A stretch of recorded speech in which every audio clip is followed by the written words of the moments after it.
وہ لوگ ہوتے ہیں جو زکات کی وصولی اور اس کی حساب کتاب کے ذمہ دار ہوتے ہیں. ٹھیک ہے جی.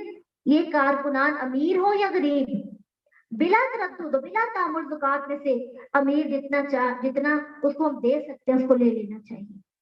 عبداللہ بن سعد بھی بیان کرتے ہیں کہ میں سیدنا عمر فاروق کے زمانے خلافت میں آپ کے پاس آیا تو انہوں نے کہا مجھے پتا چلا ہے کہ تم لوگوں کے کام میں لگے رہتے ہو اور جب تمہیں اس کی اجرت دی جائے تو تم اسے ناپسند کرتے ہو. کہنے لگے میں نے کہا جی ہاں. تو عمر نے کہا تمہارے اس سے مقصد کیا ہے, یعنی تم ایسا کیوں کرتے ہو؟ میں نے جواب دیا کہ میرے پاس مال ہے, گھوڑے اور غلام ہیں, میں چاہتا ہوں کہ میں اپنی اجرت مسلمانوں پر صدقہ کر دوں.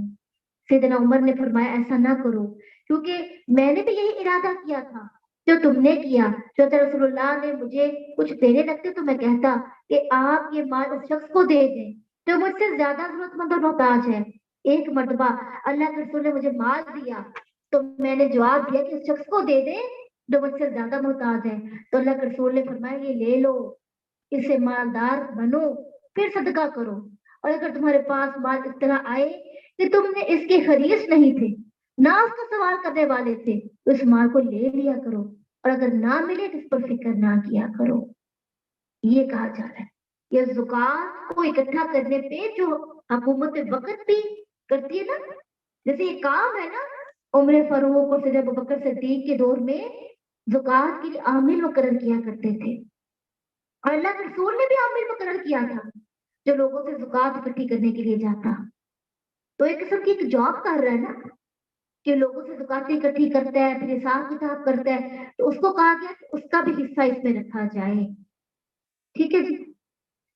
پھر اگلی چیز جو ہے کیا کہا جا رہا ہے کہ اچھا یہ جو بھی کہا گیا نا کہ رسول اللہ کی قرابت, پہلے ہم نے سب سے پہلے دیکھا فقیر, پھر ہم نے دیکھا مسکین, نمبر 3 پہ ہم نے دیکھا والعاملین علیہا عامل, اور نمبر 4 پہ دیکھیں گے والمؤلفۃ القلوب. مؤلفۃ القلوب سے کیا مراد ہے؟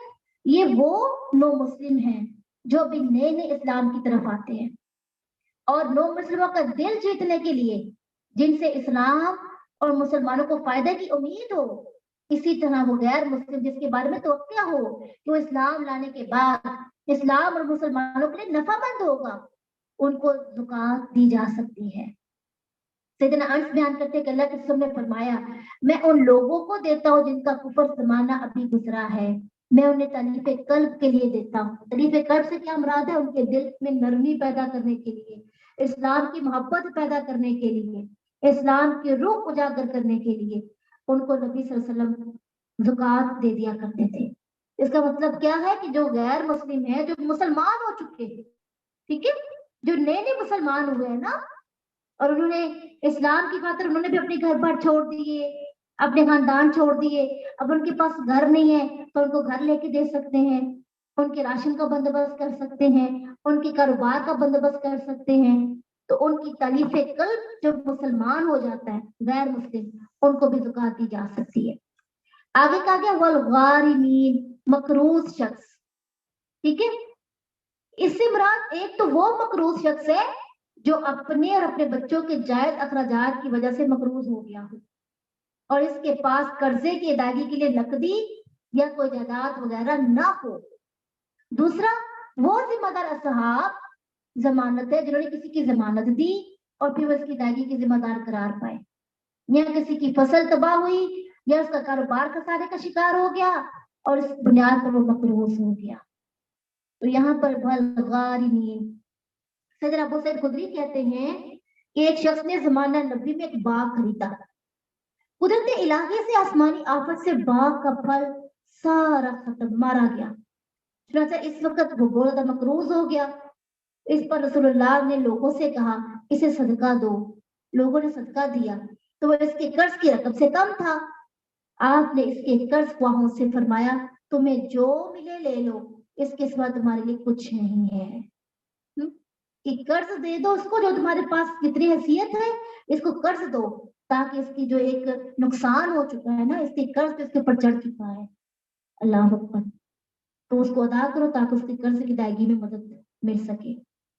آگے کہا کہ فی سبیل اللہ, صدقات اور زکات ہم فی سبیل اللہ دے سکتے ہیں, اور فی سبیل اللہ میں آتا ہے جہاد, جہاد فی سبیل اللہ بھی، جس سے جہاد کی ضرورتوں کو پورا کیا جا سکتا ہے، اسلحہ خریدا جا سکتا ہے، پھر اس میں مجاہدین کی خوراک کا بندوبست کیا جاتا ہے، لباس کا، علاج معالجے کا، سفر کا خرچ کا، گاڑیوں کی خریداری کا، اور یہ ساری چیزیں جو جہاد میں کام آتی ہیں۔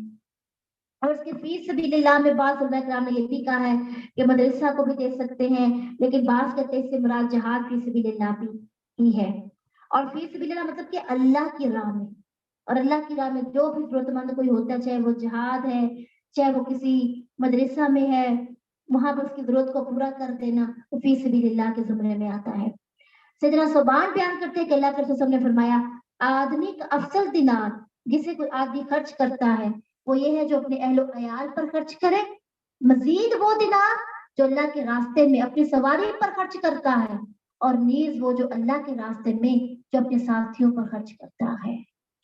تو کون کون سا دینار افضل ہے، کون کون سا مال اللہ کے راستے میں دینا افضل ہے؟ نمبر 1 جو وہ اپنے آپ پر خرچ کرتا ہے، اپنی ذات پر، اپنے اہل و عیال پر، پھر وہ اللہ کے راستے میں سواری پر، یعنی وہ دین کو سیکھنے کے لیے، سکھانے کے لیے دور سے سفر کر کے کسی جگہ پر پہنچا اور اس میں اس نے مال کو خرچ کیا، یہ بہترین صدقہ ہے، افضل صدقہ ہے۔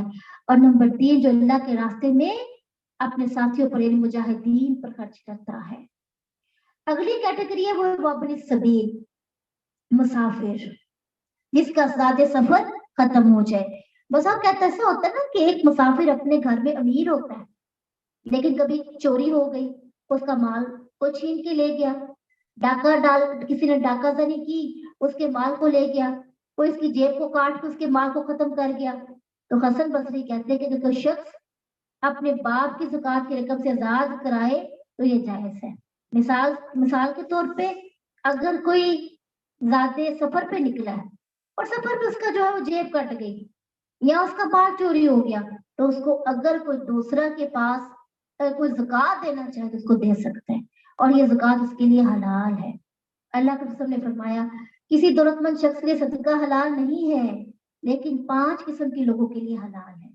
نمبر 1 اللہ کے راستے میں جہاد کرنے والوں کے لیے، نمبر 2 عاملین زکات کے لیے، نمبر 3 مقروض کے لیے، اور اس شخص کے لیے جو اپنے مال کے ساتھ کسی صدقے کی کوئی چیز خرید لے، ایسا غنی آدمی جس کا پڑوسی ایک مسکین آدمی ہو، اس مسکین آدمی پر صدقہ کیا جائے تو مسکین اس امیر آدمی کو ہدیہ دے دے تو اس غنی کے لیے وہ صدقہ کی چیز استعمال کرنا جائز ہو۔